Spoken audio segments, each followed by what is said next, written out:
Harvard Medical School for 3 years, and he's an excellent clinician and academician. So he'll be talking to us on retinal vein occlusion.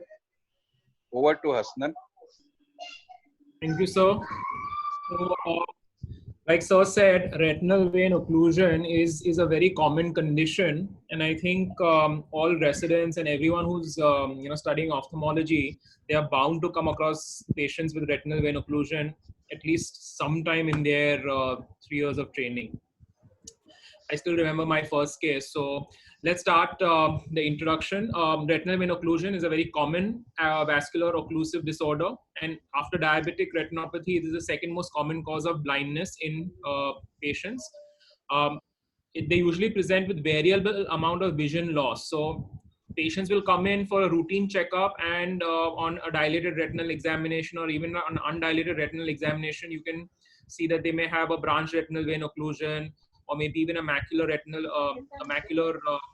vein occlusion, just because a lot of these patients will not present with a very severe visual loss, or it is because it is uniocular, patients don't realize that there is a loss of vision. The incidence and prevalence of retinal vein occlusion increases with age. Now, in terms of classification, you have central retinal vein occlusion, which can be subdivided into non-ischemic and ischemic. You have hemi-central retinal vein occlusion, which again is divided into non-ischemic and ischemic. And then you have the branch retinal vein occlusion, which is more common than the above two, which is again divided into major BRVO and macular BRVO. So the incidence of venous occlusion increases with age. There is no gender or racial predilection. It is mostly unilateral, with under 10% of CRVO bilateral representation, and in such cases, your antenna should go up because there should be some sort of a systemic disorder which is causing a bilaterality. Involvement of a fellow eye over a 1 year period, there is 5% a risk. 5 to 6% of patients with bilateral BRVO present at baseline, and 10% of the BRVO patients, they show bilateral involvement over time. Visual loss is more in central retinal vein occlusion, with macular edema being a leading cause of a visual impairment in these patients. So usually, you can imagine these as a stroke of the blood of the vasculature of the retina. So there are common associations related to increased risk of atherosclerosis, conditions that cause hyperviscosity or a hypercoagulable state, and consequently causing a slow or turbulent flow through the retinal vessels. So these are systemic associations that you have to bear in mind when a patient presents to you with either a branch retinal or a central retinal vein occlusion. So you may have patients with an underlying history of hypertension, diabetes, hyperlipidemia, hyperhomocystinemia, and you'll be surprised with the number of patients who come with very high homocysteine levels when you get them evaluated. Blood coagulation disorders like leukemia, myeloma, increase in the serum protein levels in macroglobulinemia. There are patients with glaucoma and short axial length. We will be touching upon why this happens also, who present with vein occlusions. And in certain cases, secondary due to external compression, due to tumors in the orbit, can also cause a central retinal vein occlusion. So here we have the pathogenesis, which is a very broad outline. There is venous blockage that causes increase in capillary back pressure, which causes endothelial junction dysfunction, and as a consequence causes blood and fluid leakage, resulting in edema and hemorrhages. So coming to the pathogenesis of CRVO, Klein and Olvin proposed occlusion as one of the leading causes of central retinal vein occlusion. So occlusion of the vein by external compression, by sclerotic, atherosclerotic structures, occlusion by the primary venous wall disease, and hemodynamic disturbances. This leads to vascular stagnation, and because of vascular stagnation, we've all heard about the Workhoff's triad, which causes a thrombus formation because of altered blood flow, loss of vessel wall integrity, and a hypercoagulable state. Now, in non-ischemic CRVO, the site of occlusion is in the central retinal vein, is not in the lamina cribrosa or in the adjacent retrolamellar region. It is further back. So this allows a lot of collaterals to open up. Now you can see in this diagram, if this is where the occlusion is, you see this between the two blue brackets opens up a whole area for collateral circulation to develop. So in this situation, yes, there will be venous occlusion, there will be signs of stagnation of the venous blood flow, but because of collaterals developing, the patient will not develop ischemic CRVO. Now, if one thing that you have to remember is this going to be this formula, because perfusion pressure is equal to mean arterial pressure minus venous pressure. Now, venous pressure in vein occlusion increases because of venous stasis, luminal narrowing, sclerotic changes adjacent to the central retinal vein, and also because the backflow increases proximal to the thrombus. Now, if the mean arterial pressure were to consequently decrease, as you see in patients with nocturnal hypotension or a sluggish circulation or partial to a complete thrombus, this will lead to a dramatic reduction in the perfusion pressure. So patients usually complain of waking up with poor vision.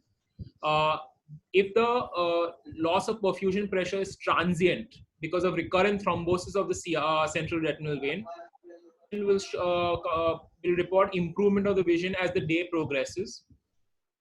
This formation of thrombus, breakdown of the thrombus, if it continues, then it causes a permanent thrombosis, and that can lead to a full-blown CRVO. A lot of these patients will also complain of amaurosis fugax. Why? Because the clot that is forming when the high venous pressure develops and it becomes more than the arterial pressure, the thrombus that is formed gets pushed out like a champagne cork, and it causes a recanalization of the blood, and hence the vision improves in these patients. So patients presenting with transient loss of vision, transient graying of vision, you should again get your antenna up, and you should get a systemic workup done and make sure that these patients are not into a evolving CRVO. Now, more patients, it's also common in patients with a raised IOP and glaucoma, and this is because the pressure in the central retinal vein at the optic disc is usually higher than the intraocular pressure, and this causes the maintenance of the blood flow. So if you have a rise in the intraocular pressure, then there is venous stasis, sluggish outflow, and leading to a hypercoagulable state. Work of striatum activated and causes a clot formation. Now, non-ischemic CRVO is very common in young patients. In young persons, it usually presents with some sort of an inflammatory appearance. So there's phlebitis, which can be responsible for thrombosis. Some of these patients will present with almost normal looking retina. You will see some tortuosity of blood vessels.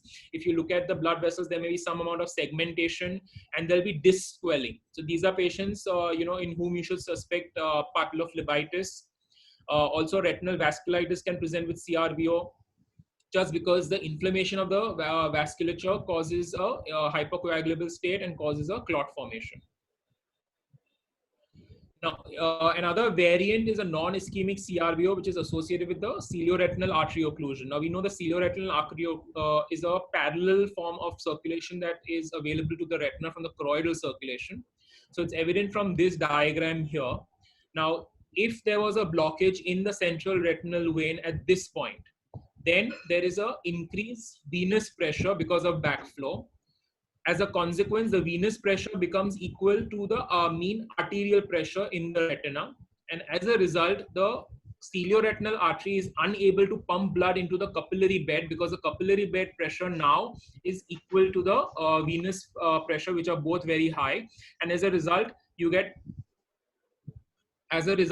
patients who have a reduction in blood flow to the cilioretinal artery block also. So these patients will present with even severe vision loss at presentation. Now, ischemic CRVO is another variant where you have a site of occlusion which is in the lamina cribrosa or immediately posterior to that. So here there is no chance for the collateral circulation to develop. This is compounded by sclerotic changes in the lamina cribrosa or senile degenerative changes in the wall of the retinal veins and adjacent retinal arteries, which causes a narrowing in the lumen of the artery and the vein. So this will cause circulatory stasis and venous thrombosis. Now, in these patients, if you add on the nocturnal hypotension, the thrombotic process is completed and it leads to a ischemic CRVO. So the patient will wake up with a marked vision loss. If there is a focal or more extensive ischemia, then there may be recurrent transient nature of the presentation. The site of the CRVO proximal to collaterals causes marked rise in the venous pressure. The nocturnal hypotension causes a fall, and hence you have a reduction in the perfusion pressure. So here, if you have a blockage at the lamina cribrosa over here, then there is an increase in the venous pressure at the retina. Nocturnal hypotension will cause a fall in the mean arterial pressure, and as a result, you have decreased perfusion of the retina, which leads to ischemic CRVO. The reason why in ischemic CRVO we also see the blood and thunder appearance, or a catch-up appearance where you see splashes of hemorrhage, is also because the retinal ischemia causes ischemic cappillaropathy. Basically, it causes damage to the capillary walls. So when there is a restoration of the sluggish retinal circulation, there is a rise in the intraluminal pressure, and with this rise in intraluminal pressure, the weakened capillaries, they rupture, which cause extensive hemorrhages, as you see over here in the picture. Now, pathogenesis of non-ischemic CR, a lot of patients will present with initial non-ischemic CRVO, which then progresses to ischemic CRVO. And there are two mechanisms proposed for this. One is that there is a rise in the venous pressure with low perfusion pressure. And then in these patients, because they have a propensity towards marked nocturnal hypotension, there's a sudden fall in the perfusion pressure during sleep, which causes retinal ischemia and converts the non-ischemic CRVO to an ischemic CRVO. The other mechanism that is proposed is a extension of the thrombus. So now if these patients are anyways in a hypercoagulable state, if the block is distal to the tributaries or the collateral circulation, however, if the thrombus progresses along the central retinal vein, it slowly blocks the collateral circulation, and so a non-ischemic CRVO will now be converted into a ischemic CRVO. Now, Hemi-CRVO, which so this was sort of discovered, you can say, in the 1960s or the 1970s, where prior to this, patients with Hemi-CRVO were falsely put into the bracket of BRVO. But if you go back to anatomy, during third month of intrauterine development, there are two trunks of the central retinal vein and the optic nerve. If one of the two trunks of the CRV usually disappears before birth, but it was reported that in 20.5% of the eyes, there is a dual trunked CRV as a congenital anomaly. So if one of the trunks of the central retinal vein is involved with a thrombus or venous stasis, it can lead to ischemic or non-ischemic hemi-CRVO, and it is similar to a CRVO in pathogenesis. If both trunks are involved simultaneously, then the appearance will be like that of a central retinal vein occlusion, and you will not be able to make out whether one trunk was involved or it was a single trunk retinal vein. So again, over here, depending on where the location is, if one trunk of the central retinal vein were occluded, then there would be a hemispheric loss of hemispheric appearance, which would give rise to a hemi-CRVO. Now, it is also possible that if there is a thrombus in one of the trunks and it progresses, then occasionally the same patient may present, say if the thrombus were over here in one trunk and over here in one trunk, then the patient would present with ischemic hemi-CRVO in one hemisphere and non-ischemic hemi-CRVO in the other hemisphere.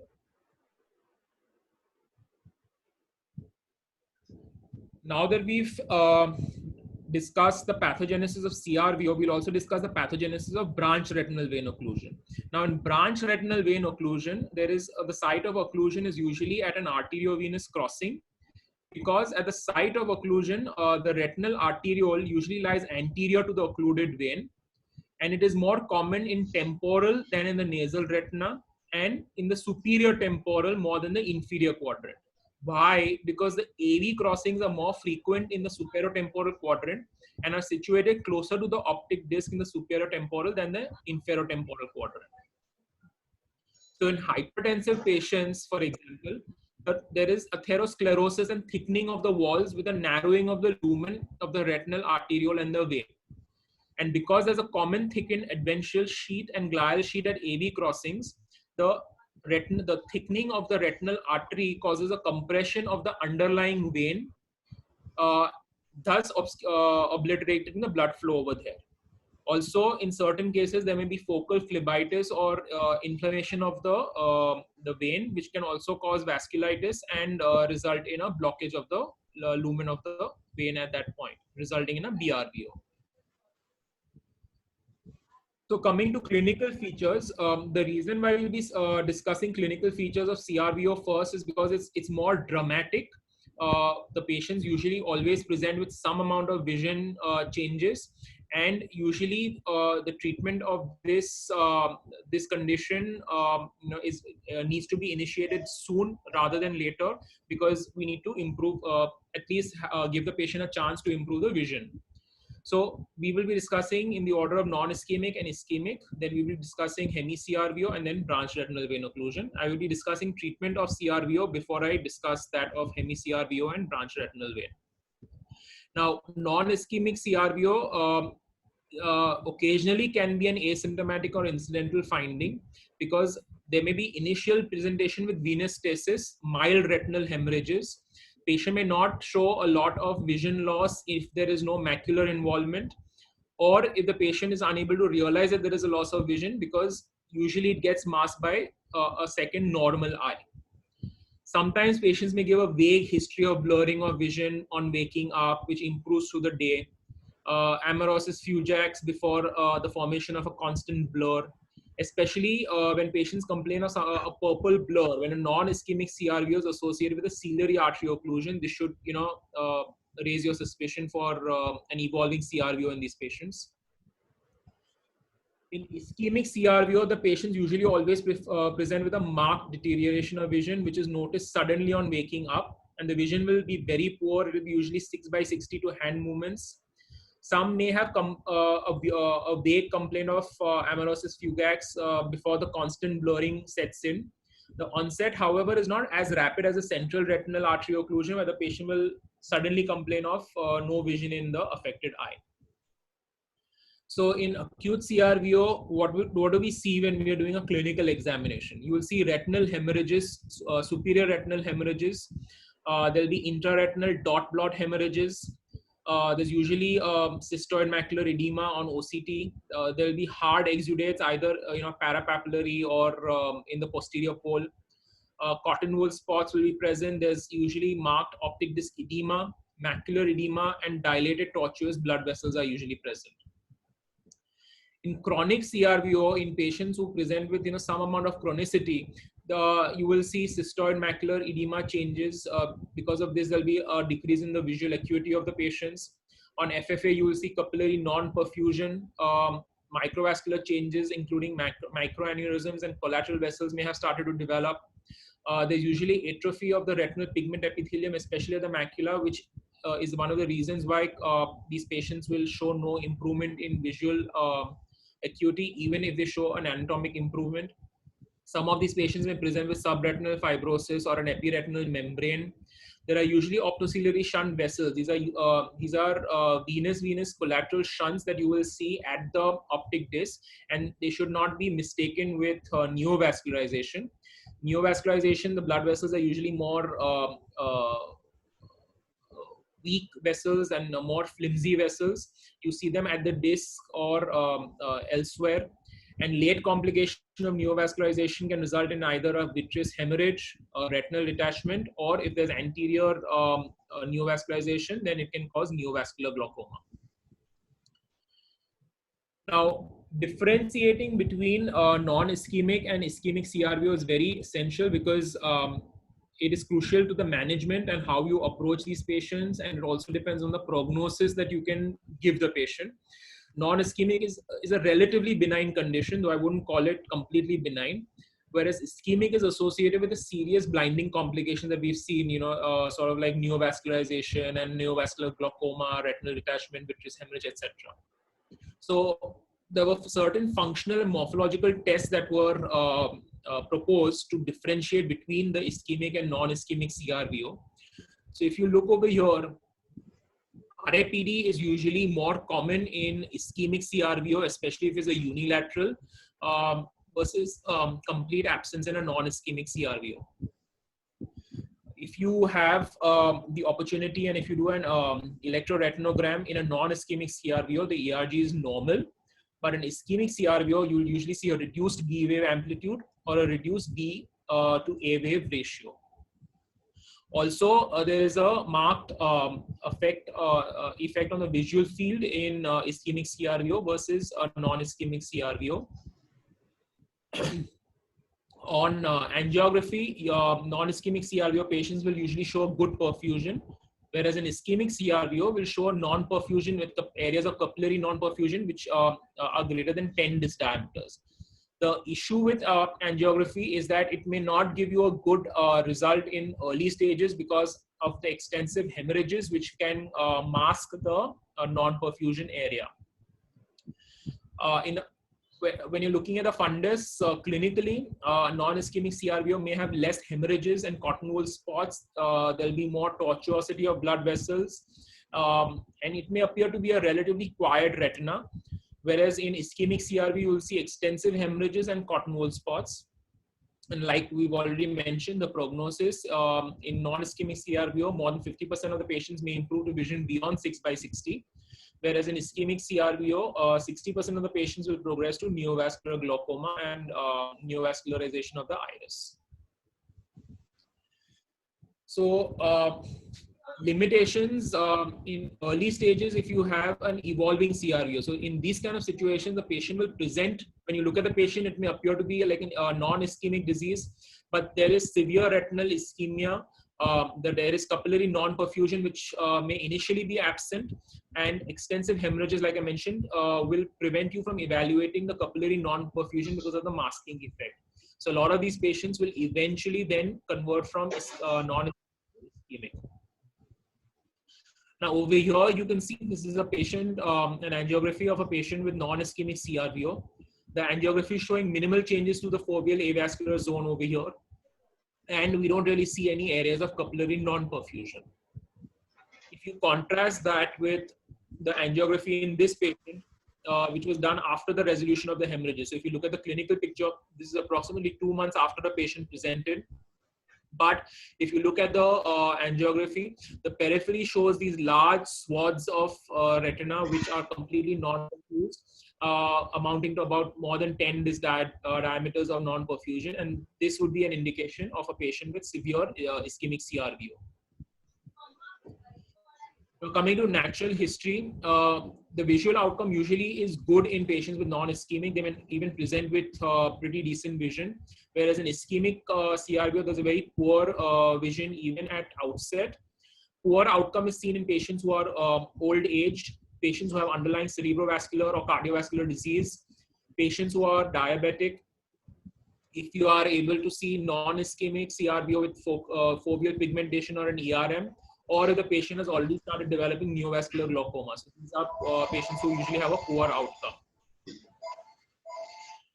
In patients who present with ocular neovascularization, if it's a non-ischemic CRVO, then usually there is an underlying diabetes mellitus or an ocular ischemic kind of a syndrome with carotid artery, carotid vessel blockage, which may cause ocular neovascularization. And in ischemic CRVO, usually the patients present within the first 7 to 8 months. However, 1/3 patients with neovascularization of the iris and 1/4 of the patients with neovascularization of the angle do not progress to neovascular glaucoma. So it is not it's wrong to assume that all patients who present with neovascularization will go into neovascular glaucoma. You still have a chance to salvage such patients.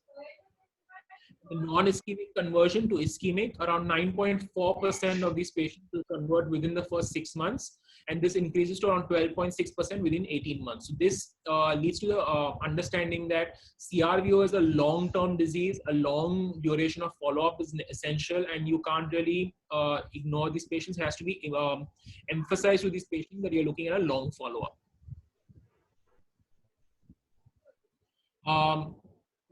So resolution of retinopathy, the appearance of the retina with the hemorrhages and all of that, usually the ischemic and non-ischemic both are self-limiting. However, there are inter-individual variations with younger patients resolving faster than older patients. So a patient may present to you after, say, a few weeks or months of the insult, and when you look at their retina, it may appear relatively normal, but at that stage, you will have to do an investigation to make sure and find out what the underlying cause is.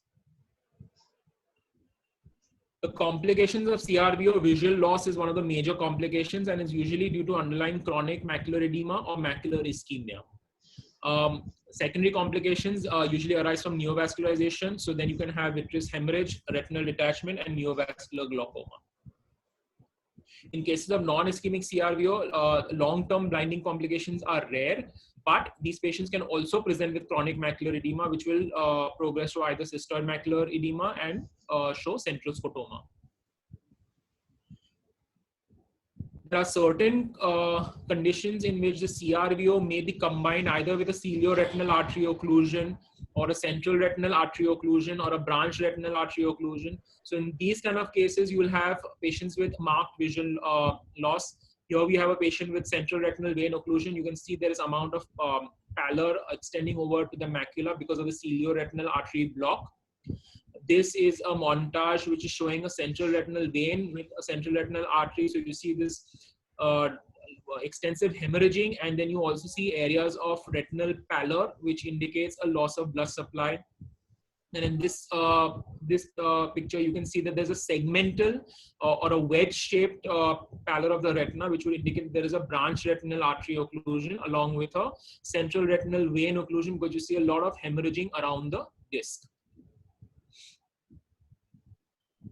Now, occasionally the central retinal vein occlusion can also present with a non-arthritic anterior ischemic optic neuropathy because of the thrombophilic abnormalities, which would contribute to concomitant occlusion of the posterior ciliary arteries as well as the central retinal veins. So these are inflammatory causes.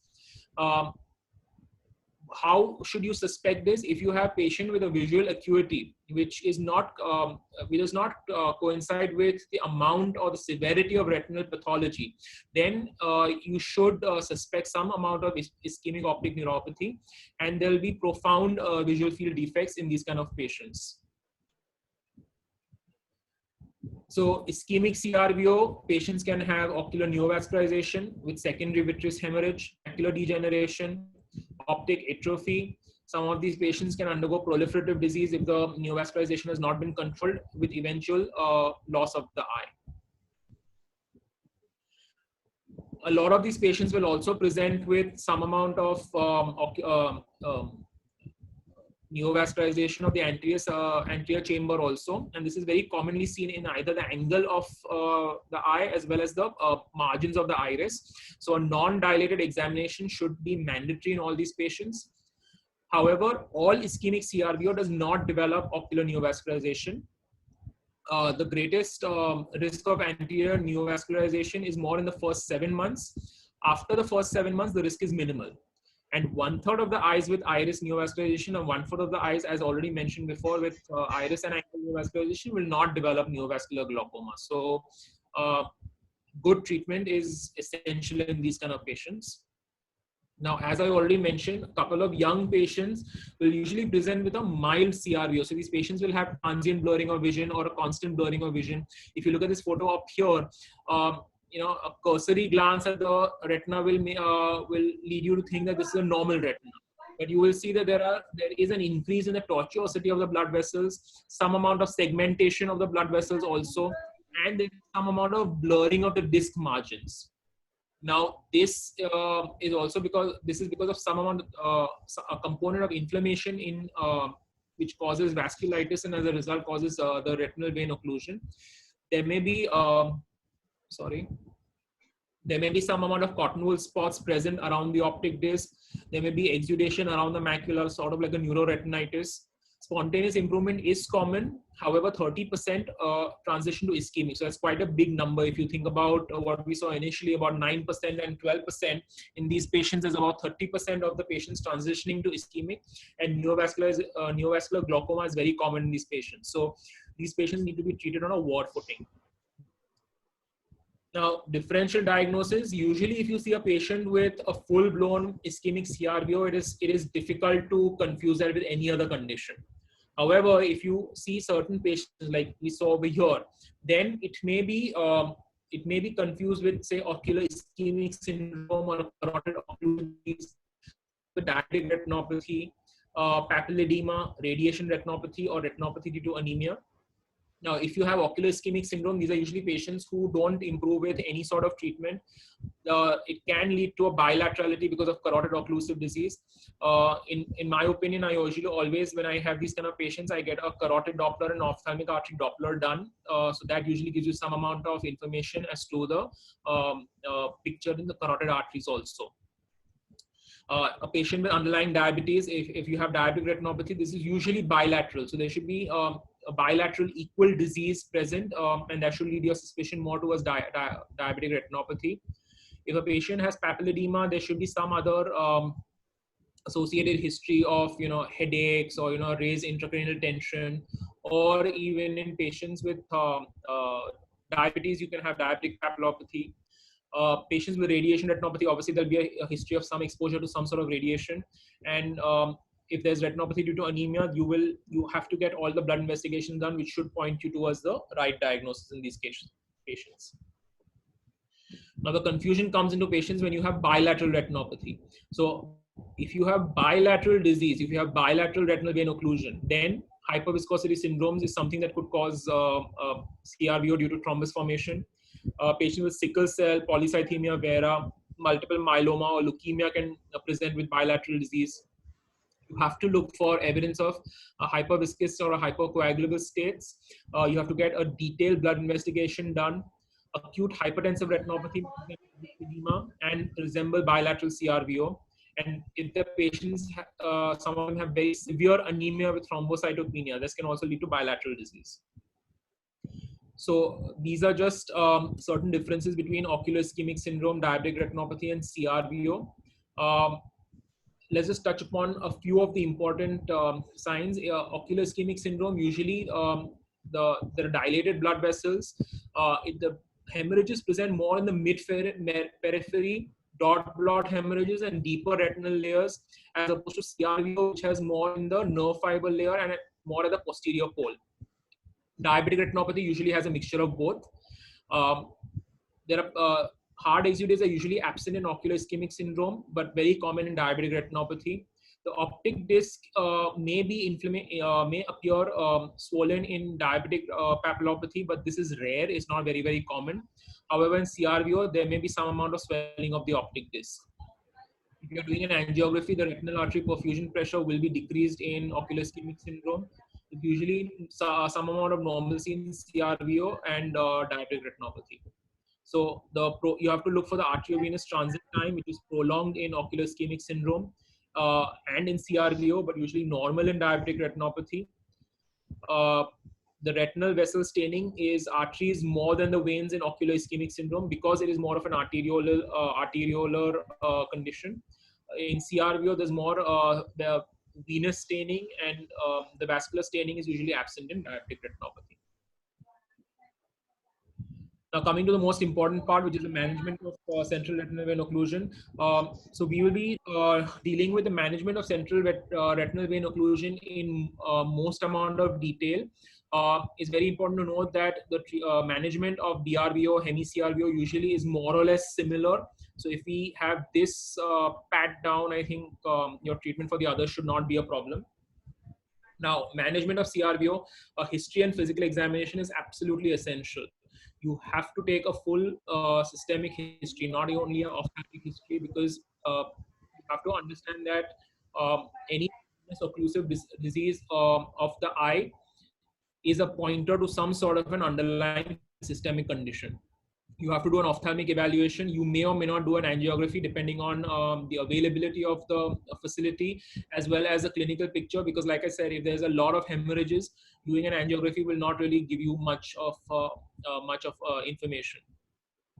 And a gonioscopy needs to be done if you're suspecting neovascularization of the angle or the anterior segment to label the amount of neovascularization. So these are just a list of systemic investigations. You need to do a lipid profile, serum homocysteine level, anti-nuclear antibodies, protein electrophoresis if you're suspecting some sort of a hypocoagulable condition. Diabetes you need to rule out, and you need to do a CBC ESR. So the treatment of CRV are usually, because we know that the macular edema is going to be predominant over here, that is the major cause of vision loss, we have to treat macular edema. We have to prevent or treat neovascularization and neovascular glaucoma, and we have to manage the predisposing risk factors. So the risk factors, diabetes, hypertension, usually a physician is able to take over for all of that. You need to make sure the patient sees a physician. Now, let's begin with laser photocoagulation. There's a very limited role of grid laser for macular edema in these patients. The central vein occlusion study showed that post-laser macular edema reduced anatomically, but there was no gain in visual acuity for obvious reasons. And the focal laser of leaking vascular malformations or aneurysms may help to reduce the edema regression. Now, this was before the advent of intravitreal drug delivery systems. So now more commonly, we see patients getting intravitreal medications. The most common or the most prolific is obviously intravitreal steroids. So intravitreal triamcinolone acetonide, the corticosteroids usually reduce the retinal capillary permeability. They also have an anti-inflammatory effect. They inhibit expression of the VEGF gene and the metabolic pathway of VEGF. So the SCORE CVO trial showed that patients were treated with either 1 milligram tricort had equal gains in vision, but fewer steroid-related side effects versus the 4 milligrams of tricort. And it also showed that patients who were receiving tricort intravitreal had better visual acuity than the observation group. Then we now have the dexamethasone implant or the Ozurdex. The mechanism of action is very similar to tricort. However, dexamethasone is more potent. There is a sustained controlled release which minimizes potential side effects. The Geneva trial compared 0.35 milligrams to 0.7 milligram implant. They looked at the improvement in best corrected visual acuity compared with sham group. They noticed that the IOP rise was not sustained. There was a rise in IOP by 2 months. However, this IOP rise decreased subsequently by 90 days. Not a lot of patients needed IOP lowering medications. The cataract progression was usually low, 7% progression at 6 months compared with 4% in sham patients. This increased with an increase in the need for repeat dexamethasone implants. And eyes treated earlier showed better visual acuity gain. So this is, I think, key, that early treatment shows an improvement in visual acuity. And this is a recurring theme that you will see through various medications that are used to treat macular edema. I think treating early is better than deferred treatment in a lot of these patients. The Shasta study showed that treatment with 2 or more dexamethasone implants with or without adjunctive treatment, such as laser, showed an improvement in visual acuity, reduced the central retinal thickness, and was relatively safe. So there were no patients did not have any significant raised intraocular pressure or cataract formation. Now, anti-VEGF therapies, VEGF-A is a key cytokine which mediates vascular leakage and causes macular edema and venous occlusion. It's a very popular choice for treatment of macular edema across multiple etiologies. Coming to ranibizumab, which there were multiple studies done treating looking at ranibizumab because it was FDA approved for the use of for use in macular edema. The CRUISE study showed significant anatomical and visual improvement in both groups 7 days after initiation of treatment. That is 0.3 versus 0.5 milligrams in macular edema. The PRN, which is pro rata, which means that essentially as needed treatment with monthly follow-up maintained the visual acuity achieved after first 6 months of monthly treatment. And again, early treatment improve the visual acuity, late treatment. So in the breakout group in which, so in the sham group, after the first 6 months, these patients were given ranibizumab. They showed an anatomical improvement. So essentially it means that their central macular thickness reduced in size. There was improvement in anatomical appearance of the macula, the foveal contour, but these patients did not have visual gain.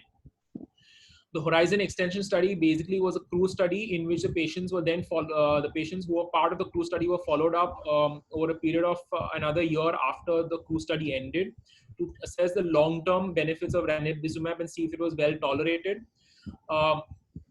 The macular edema was not treated in the second year, was associated with worse visual and anatomical outcomes, and CRVO needed more frequent follow-up and continued anti-VEGF to control the edema.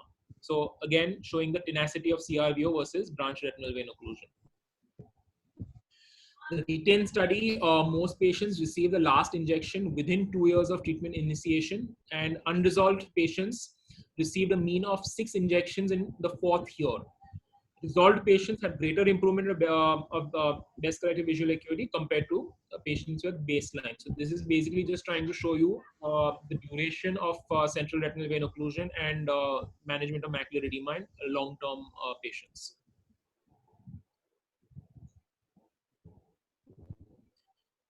The Crystal study was again a long-term safety and efficacy trial. Monthly injections till a stable visual acuity was achieved for 3 consecutive months, and then PRN. It showed a long-term safety of ranibizumab. The Comrade C trial, which is one of our pioneering studies comparing ranibizumab versus the dexamethasone implant. So here the ranibizumab showed impressive visual acuity gain in central retinal vein occlusion compared with dexamethasone implant. Coming to aflibercept, which is basically a pan-VEGF and a placental growth factor inhibitor. So it is assumed to be more potent compared to other anti-VEGFs. The Copernicus study evaluated monthly aflibercept versus sham for macular edema. Again, early treatment prevents irrecoverable vision loss. Anatomical response does not equate to visual recovery. There was later improvement in anatomical response in sham, PRN, aflibercept. So patients who received aflibercept in the sham group after the initial 6 months or so, they may have shown anatomical improvement, but there was no visual recovery in these patients. Patients who received aflibercept from the outset showed less progression to ocular neovascularization, whereas the sham group showed anterior segment neovascularization. And initial loading injections were recommended to control the disease, and then less frequent injections were given at a later stage. The Galileo study looked at visual and anatomical improvements after a fixed monthly dosing. At week 24, they were maintained when treatment intervals were extended. So basically, up to week 24, the patients were given injections at a routine, at a fixed interval, and then they tried to look at extending the intervals that the injections were given. Early treatment again was found to be beneficial. The Newton study looked at treatment non-naive eye. So these were patients who had previously been treated with either bevacizumab, which is Avastin, or ranibizumab with recurrence or occurrence of macular edema. So what happened was they were given Avastin or ranibizumab, and when the treatment duration between 2 injections was tried to be extended to beyond 4 weeks, these patients had a recurrence of macular edema.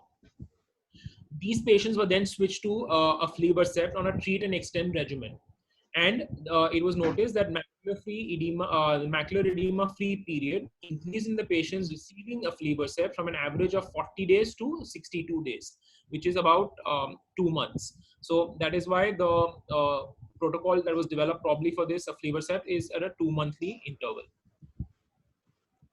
Bevacizumab is the most commonly used anti-VEGF in at least in economically sensitive markets. There is not a lot of data that supports multiple injections. However, there's short-term data which shows that it does reduce edema due to CRVO, and the way it is usually administered is 2 to 3 injections over the first 5 to 6 months. So a Cochrane meta-analysis showed that patients receiving anti-VEGF were approximately 2.5 times more likely to gain 15 letters of vision at 6 months versus sham. And they also noticed that anti-VEGF injections are associated with an 80% lower risk of losing vision at 6 months versus the sham group. Also, anti-VEGF injections were associated with lower risk of neovascularization at 6 months versus sham. So the treatment algorithm for CRVO, the treatment of risk factors, like we've already discussed, has to be done by the physician. Then you have ophthalmic management. Baseline, you need to do a visual acuity, color fundus photo, angiography, OCT, IOP, gonioscopy. If the patient has no iris or angle neovascularization, the OCT shows an evidence of macular edema. If the visual acuity is 6/96 or better, then you start the patient off with intravitreal anti-VEGF or a dexamethasone implant. If the patient has vision less than 696, then you have to explain to the patient that the chances of visual acuity gain, irrespective of treatment, is going to be low, but there is a higher risk of ocular neovascularization and hence secondary complications developing. So these patients need to be treated. And you can treat them either with anti-VEGF or dexamethasone, and you have to observe these patients strictly for neovascularization of the iris or the angle. However, if the patient presents with a 6/12 vision or better, as it can in certain non-ischemic CRVOs, then you are free to observe the patient closely and watch for spontaneous resolution. But the minute you start seeing a decline in the visual acuity or a development of non-ischemic to ischemic, you have to initiate the treatment immediately.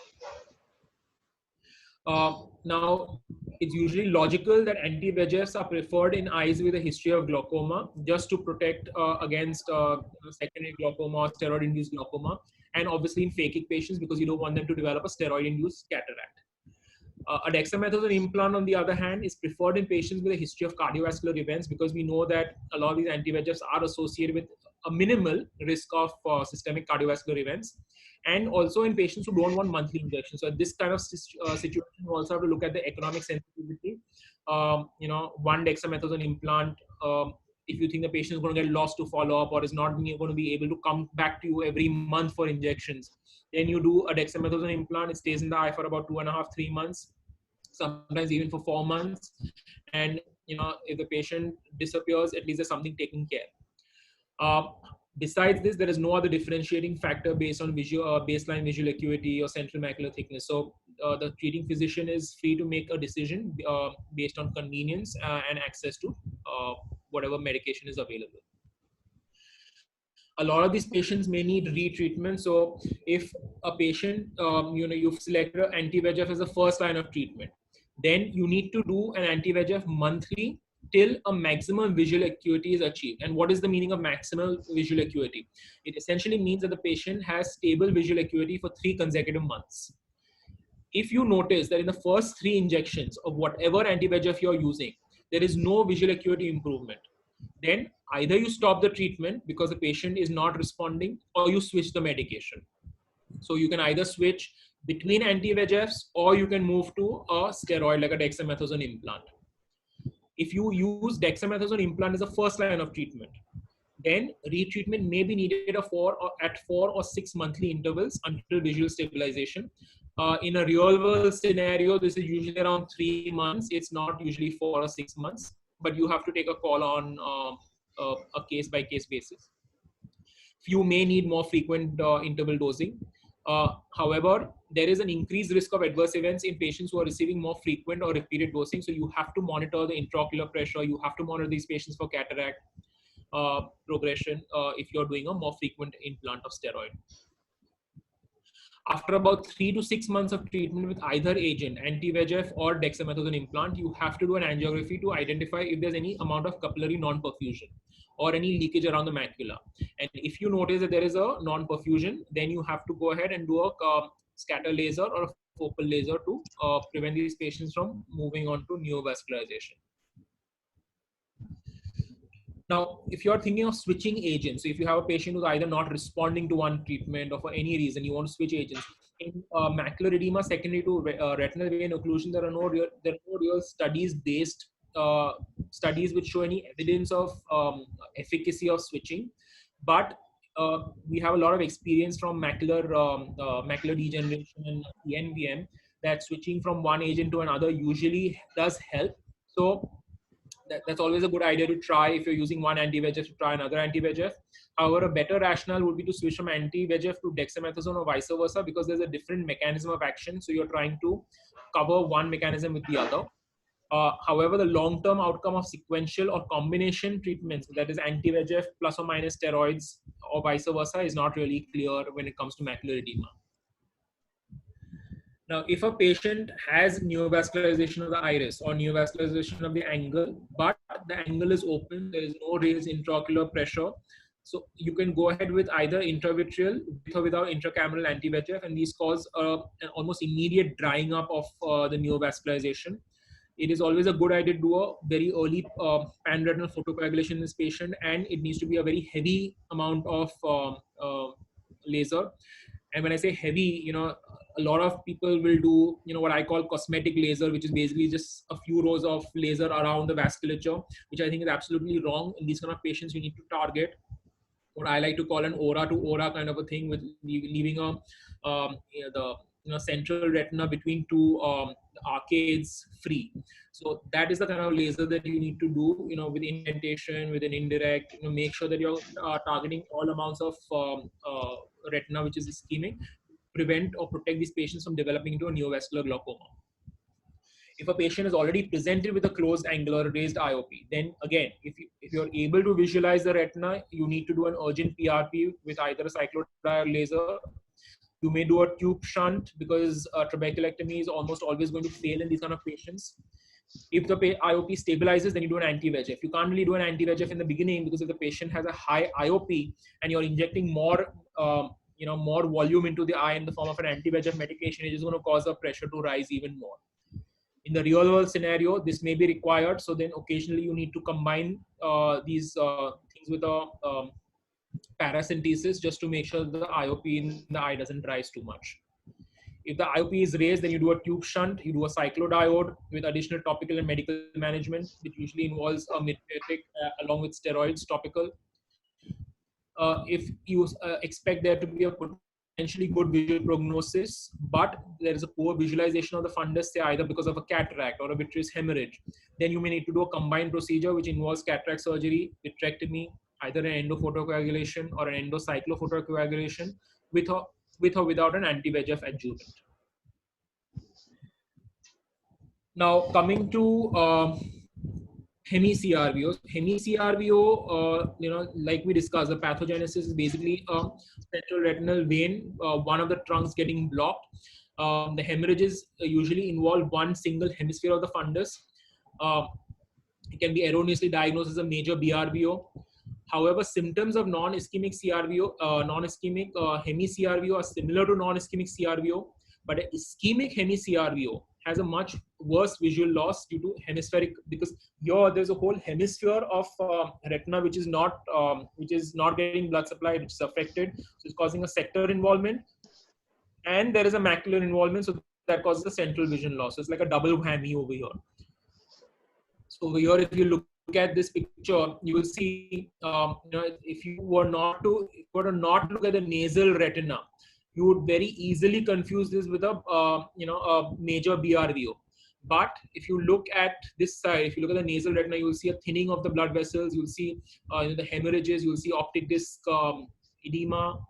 So this is basically a Hemi-CRVO. Here again, you will see that the hemorrhages involved to the entire superior hemisphere. So how do you differentiate between a Hemi-CRVO versus BRVO? It is important to distinguish between these two, because a major BRVO usually is almost always ischemic, while a Hemi-CRVO may be non-ischemic or ischemic. So you need to make sure that you are doing the right sort of treatment. The occlusion, the site of occlusion in a BRVO, as we already discussed, is usually at an AV crossing, rarely at the disc, whereas a Hemi-CRVO, usually the blockage is always at the optic disc or more posterior. So as a result, in a BRVO, the corresponding sector of the optic disc is usually normal appearing.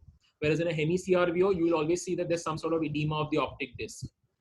The venous collaterals in a BRVO are usually on the retina, away from the optic disc, whereas here you will see more more of those optociliary shunts on or within the optic disc. The incidence of glaucoma in BRVO is usually low, whereas in Hemi-CRVO is usually high. The quadrant involvement in BRVO is usually one. Rarely multiple sites may be involved, but in Hemi-CRVO usually it's two quadrants or one hemisphere, and the nasal side is usually almost always involved. So now coming to non-ischemic versus ischemic Hemi-CRVO, visual fields with a golden perimeter shows a dense segmental defect with large isopters central scotoma, and a delayed FFA, that is an FFA that is done at a later stage after the hemorrhages have cleared, will show retinal capillary non-perfusions more in the involved retina. So if you look over here in this image, you will see there's a complete distortion of the foveal avascular zone in this. You will see a lot of all these collaterals forming, and if you look at this, the superior hemisphere shows a nice gray appearance to the background of the retina, whereas in the inferior segment you see a lot of capillary non-perfusion and fallouts, which implies that there is a ischemic Hemi-CRVO here. The other test that we use to differentiate between non-ischemic and ischemic CRVO, such as the RAPD, the ERG, don't usually have a lot of value in a Hemi-CRVO, and hence it's not really worthwhile doing these tests. Now, management of Hemi-CRVO is very similar to CRVO, so we're not going to repeat it. We need to look at the complications, the side effect, the complications that are causing either visual loss or a secondary neovascularization. Treat that. We treat the macular edema the same way that we treated CRVO. We treat them with anti-VEGFs or intravitreal steroids or a focal grid laser, depending on leakages. If there's capillary non-perfusion, we treat it with laser PRP. Now coming to BRVO. So BRVO is, BRVO is a very, very common condition. You are bound to see a couple of cases, in your OPD. A lot of these patients will come in with incidental findings. They'll come in for a routine eye checkup, and when you check their retina, you will see these swaths of blood on their retina, but their vision may still be absolutely fine or mildly blurred.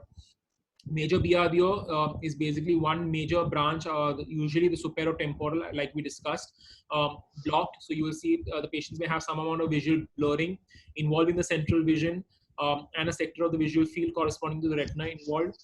Whereas a macular BRVO usually just shows a small amount of hemorrhage here, or very close on the papillomacular bundle.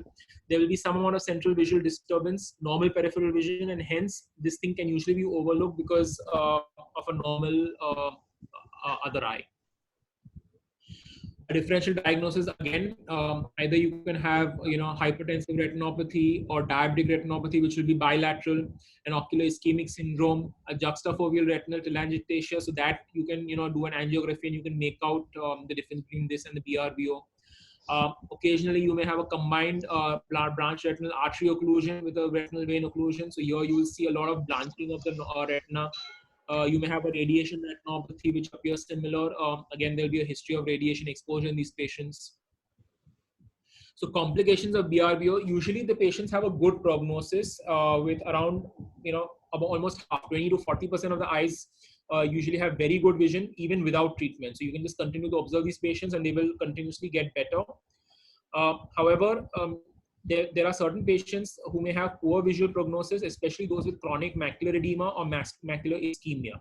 So these kind of patients may also develop, some amount of traction at the retina, which will show us cystoid macular edema, which is not responding to your repeated anti-VEGF, and then you may need to intervene surgically.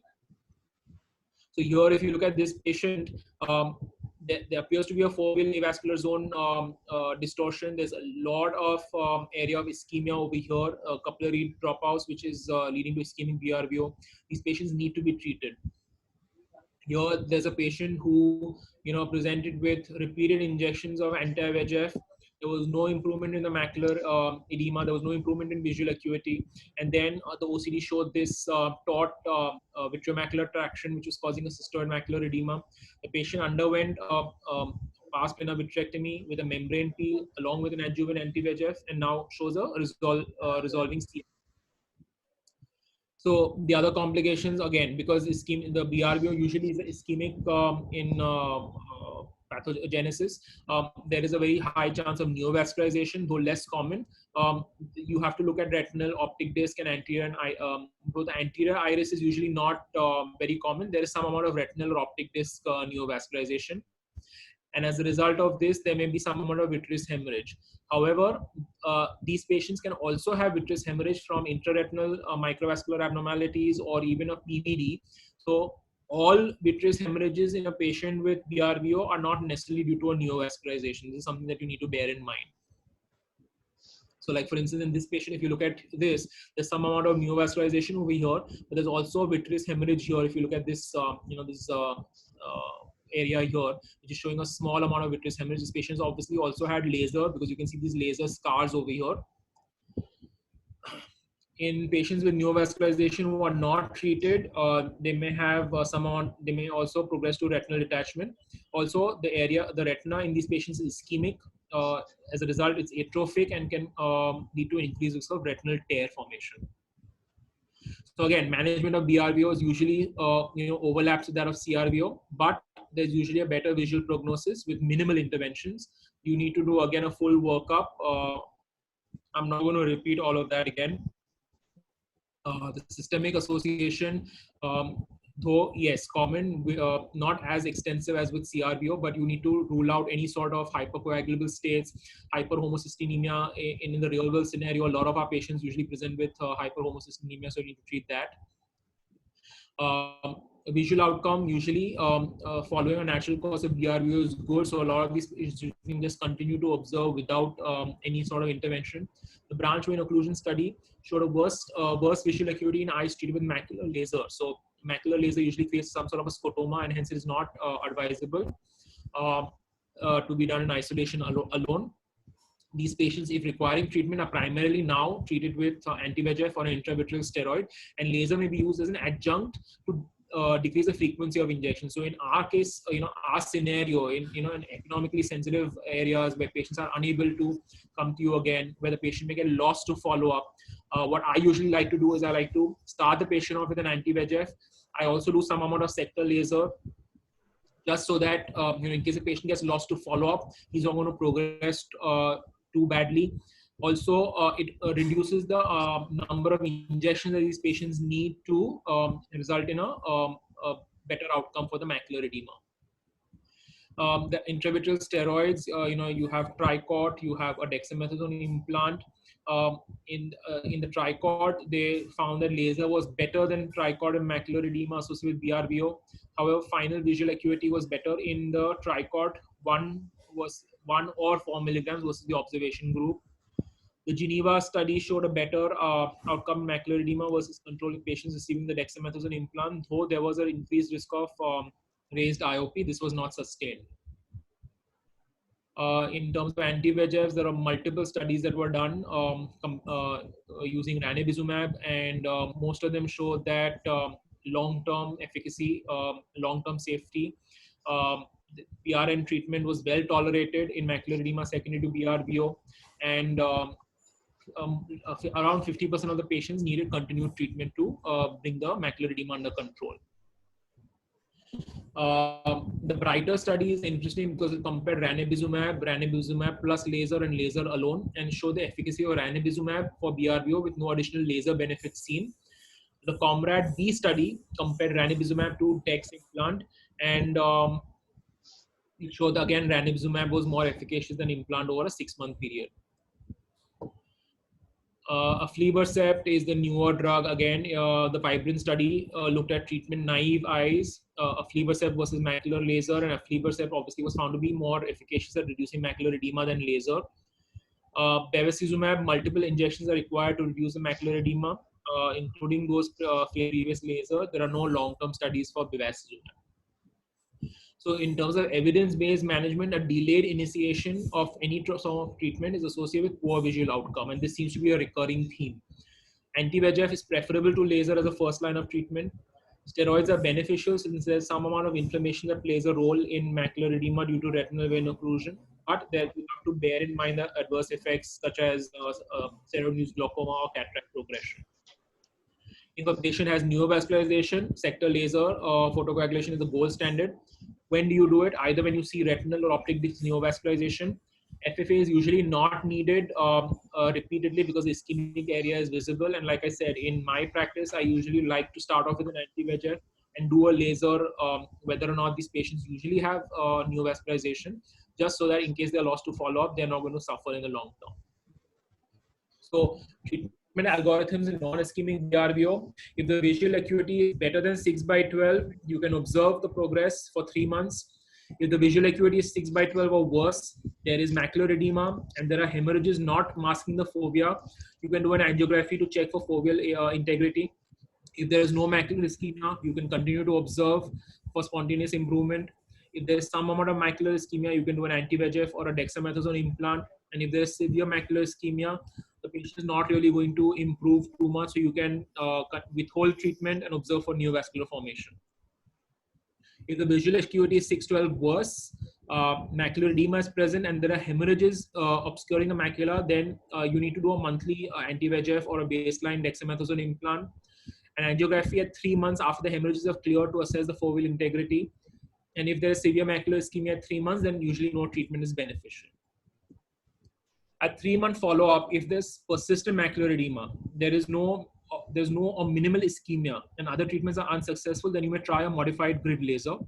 If the visual acuity at 3-month follow-up is 6/9 or better with no macular edema, then you can initially observe the patient, then you can continue observation. If you initially done the patient with anti-VEGFs or dexamethasone, then continue as suggested in in macular edema due to CRV. Basically, that means that you continue following up the patient, and you may try to extend the treatment regimen between anti-VEGFs or the dexamethasone. In the observation group, if the patient is doing well at 6 months, 1 year, you continue following up with 3 monthly intervals for up to 18 months. If the patient shows recurrence or new macular edema, then you reinitiate intravitreal anti-VEGF or dexamethasone implant. In ischemic BRVO, you have to watch for neovascularization. If there's neovascularization elsewhere, you need to do a sector laser along with intravitreal anti-VEGF.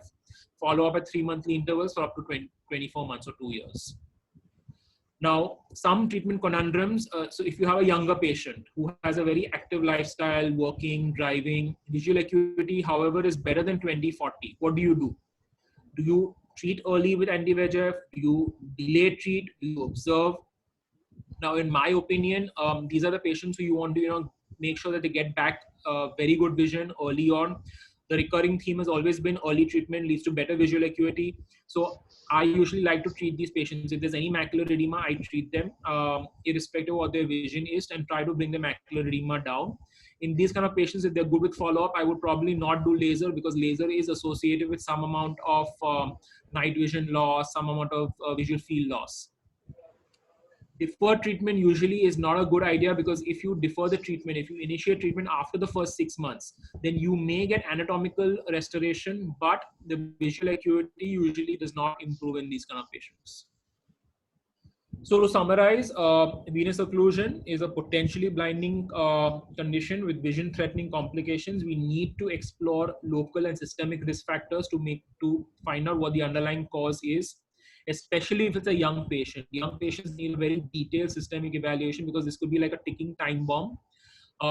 You need to differentiate between ischemic and non-ischemic CRVOs because treatment, prognosis, everything changes. Anti-VEGFs are preferred in younger phakic patients or those with glaucoma. An implant is better in patients with heart disease who do not favor multi injections or for purely economics.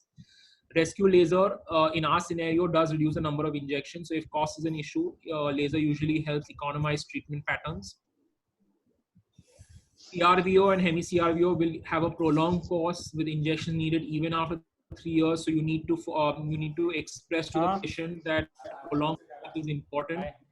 CRVO usually responds well. Laser coagulation is the treatment of choice in patients with neovascularization. Thank you. Thank you. Thank you, Hasnain. Sumit, can I talk? Yes, sir. Please continue. Yes, sir. Yeah, thank you, Hasnain. I think this was for PhD lecture. You have covered in detail extensively everything about vein occlusion. Thank you, sir. Starting from etiology, pathology, pathogenesis, I treatment. had to learn a lot of stuff doing this, I think. Yeah. You would have spent more time. You would spend less time in treating BRV or CRVO than preparing for a lecture. Well, just now I think So we can live vicariously. correct. So I think I've answered a lot of questions. Just to summarize some of the points, I think first thing is that you have to remember this is painless loss of vision. Vein occlusion, just like retinal detachment, is a painless loss of vision. You get pain only if there is neovascular glaucoma. Otherwise, it is a painless loss of vision. Ischemic, non-ischemic things were very important initially when anti-VEGFs were not there. Today, I think we do not rely much on those things, and we do FFA only when patients do not show improvement after 3 6 months. So that is another clinical point. And I think ischemic, non-ischemic important thing is for follow-up and prognosis and recovery of vision. True. Another important thing I would like to stress is that we all retina specialists see dilated pupil, patient with dilated pupil, and I think fellowship also students see with dilated pupil, but this is one condition where pupillary reaction is important, and looking at angle and pupillary border for neovascularization is important. As Hasnain said, if you pick up early before the glaucoma sets in, then you're almost sure that you will bring back patient to the normal. It's only when neovascular glaucoma is there for a long time and there are peripheral anterior synechia which has developed, you need glaucoma surgery and valve and other things. Two names I would like students to remember. One is Greens and another is Sohan Singh Haire. Sohan Singh Haire has done a lot of study on vein occlusion and is one of the greatest Indian who has done more than I think 1,000 patient study. And Greens is the only man who has about histopathology of 30 eyes of CRVO and BRVO, because our clinical understanding of thrombus and other things is more on histopathology. So I think Greens is one person who has done a lot of work on that. Lamina cribrosa does at lamina cribrosa the retinal artery and retinal vein do not have tunica. So I think that is a place of maximum damage for the thrombus formation. Again, when you say succinate ring or lipid exudation in macula, it's more of BRVO rather than CRVO, because CRVO you will not see so much lipid exudates in the macula. And I think another important thing is that you should be aware that you need to follow up this patient for 2 to 3 years, because initially what happens is that patient get anti-VEGF injection and they are happy. Then again they come back, they are happy and they get frustrated. So I think counseling and proper follow-up is important for this patient. And another thing is that OCT, I think, should be done more often in vein occlusion, because OCT is one of the key factors on which we monitor the condition of macula and decide the treatment. So I think he has covered very well. I've answered a lot of questions. Uh, you would like to add something, Swapnil? No, sir. Sir, I think excellent you've answered presentation. all He's the already questions. getting lot of messages complimenting Hasnain sir for an excellent presentation, and thank you Vatsal sir for answering. Otherwise, we would have run out of time to answer all these questions. One last question I can see is about collaterals. Usually, can I answer that? Yeah, please go ahead. Yeah, the question is, are the collaterals always from vein to vein? So the dictum is, whenever there is a vein occlusion, the collaterals also will be from vein to vein only, especially in the retinal surface area, on the retinal surfaces. And OCTA has proven that fact, that the communication is always from vein to vein, and this occurs because of in the capillary beds which are low flow. So they open up and they form these collateral channels.